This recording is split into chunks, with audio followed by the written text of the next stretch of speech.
became a Saints fan from the first second they got here. One of the truly great things that's happened to the city was getting a franchise and keeping a franchise. I was, I guess, one of the many who did everything possible to make it happen, to bring professional football to New Orleans. I used to live uptown, right off of Napoleon and Claiborne, and we used to walk to the games when they were at Tulane Stadium. Well, I spent a lot of time in that big stadium on Willis Street. I was Tulane's PA announcer at least 5 years before the Saints started. I've been with the Saints for 41 years. I haven't missed a Saints home game in those 41 years. I was at the first game when John Gilliam ran the ball back. My earliest memory is sitting in a bar in North San Diego County watching John Gilliam go coast to coast.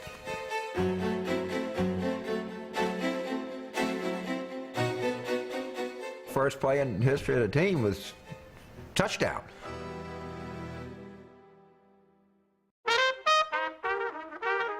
It's hard for me to think about when I first encountered the Saints. It'd be like, how did I first encounter jazz? You know, first time I had red beans or gumbo, or first time I had king cake. My introduction really to New Orleans and the Saints came on the same day, on the same evening, on my 18th birthday.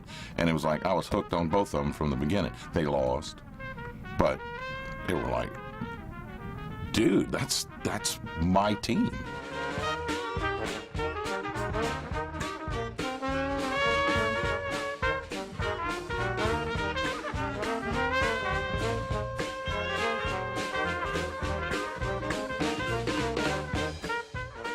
It was about 28 years ago when I moved to the city. I remember that, you know, a lot of the seasons were long. We didn't have a winning team for a while.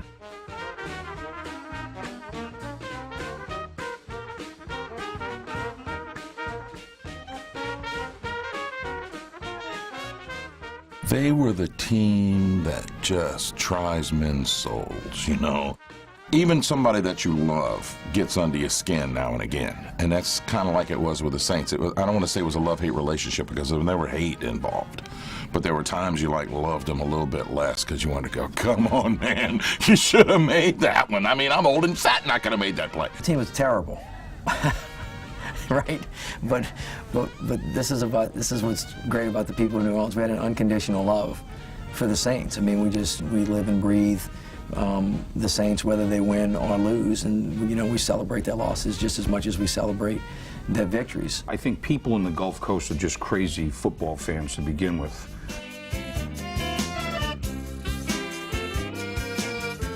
You know, the 5 F's of Louisiana, you know, faith, family, food, football, and fixing flats. I mean. When I talk to people all around the country, they don't get why this is such a big deal. When they win, it's not just the team winning, it's like the city won. Win or lose, they're always going to be that way. The Saints need to be here. It's just all part of the fabric that makes this area what it is. Win or lose, it was a dream come true. 2009, it was a dream that came true. Just as history has a way of doing things, the Saints' success came at a time when the city needed to know that it could actually succeed and actually win. I mean, winning the Super Bowl is a great thing for any community at any time. But at this point in the city's history, for this particular city, it's about as good as it gets. From the very beginning of the first game of 2009, the formula was there. It was working. Every year you come in there and you go, oh, this is the year we're going to win the Super Bowl. When they were like 6-0, I'm sitting here going, you know what, this might be the year. This was the first long-term Saints team that we had, you know, long-term vision, not just thinking about the first game we could win. Sean Payton seemed as if the first game of the season, he was looking all the way towards the Super Bowl. Payton was building. He was building in the right direction, building a team of young guys, many good draft choices. They're taking advantage of every tool that they have, and Breeze is out there on the field, you know, like Napoleon or something. I mean, he's just directing the troops out on the field. You expect him, I mean, he should be coming out there on a horse or something. Just the accuracy of Drew Brees and his ability to stay cool under pressure, to bring the team together, and to just instill in them, along with the coach and the other team members, they can win. We can actually get this done. They had to believe. They're like not only winning, but they're winning decisively, and they're winning smart. I mean, they're playing variety football. Can't find anybody. Smith hits him from behind. Ball's loose in the end zone. Saints fight for it, and they've got it. And Vilma is a leader. We had a defense built around this guy who he was a real winner. Reggie Bush, when he decided to teach people that he could fly, that was interesting. You wanted to get the ball because you knew if we got the ball, we were going to do something with it. Game after game after game. Even in losing those last three, the fans, they were just convinced, heck, this doesn't matter. We're going all the way. We're going to be in Miami. What can you say? You got to have a lose sometime. We're going to go to the Super Bowl. We're going to win it, too.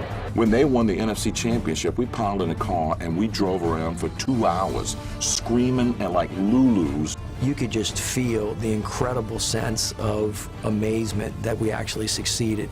And from that moment forward, it was almost something that you just can't recall because so people were so euphoric, and that euphoria has lasted through today, and in a very real way kind of infused the people of New Orleans with a confidence that they never had before. There's only one play through this whole year that I will never forget. None of us will.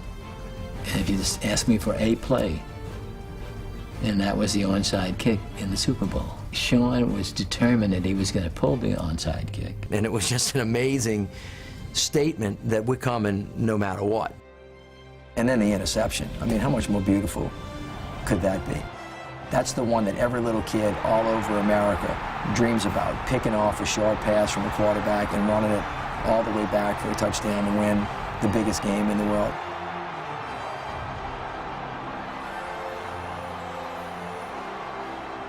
Only after Tracy Porter's interception, I went, oh my God, we might win this game. What I have learned being a Saints fan for now this many years is that you just never give up because you just never know what's going to happen. The Vince Lombardi Trophy is in the hands of the New Orleans Saints. Everybody back in New Orleans gets a piece of this trophy. This is going to be the longest Mardi Gras celebration in history. It was indescribable, the feeling, the emotions, the release of 44 years of pent-up frustration just fell on the floor and died. It was just a fairy tale ending to a fairy tale season. I mean, New Orleans has got an incredible spirit, and I think that's what really makes for an incredible team. This city is so great for this football team. It's such a pleasure to be a part of it. I don't think anybody's heels touched the ground for 2 weeks. I think everybody walked around on a cloud. It can't be duplicated, it can't be replicated, it can't be explained, it can only be felt. When they win, it's not just the team winning, it's like the city won. We need the boys to give us a distraction and to give us a hope and to give us something to cling to so that we can achieve and get to a higher level. And again, it's not fair necessarily to pin all our hopes and dreams on the Saints, but they've already brought us a Lombardi Trophy. Even if they don't do it this year, they're going to be the sky hook that's going to help us come out of the doldrums. Forget about your woes and say, bless you, boys.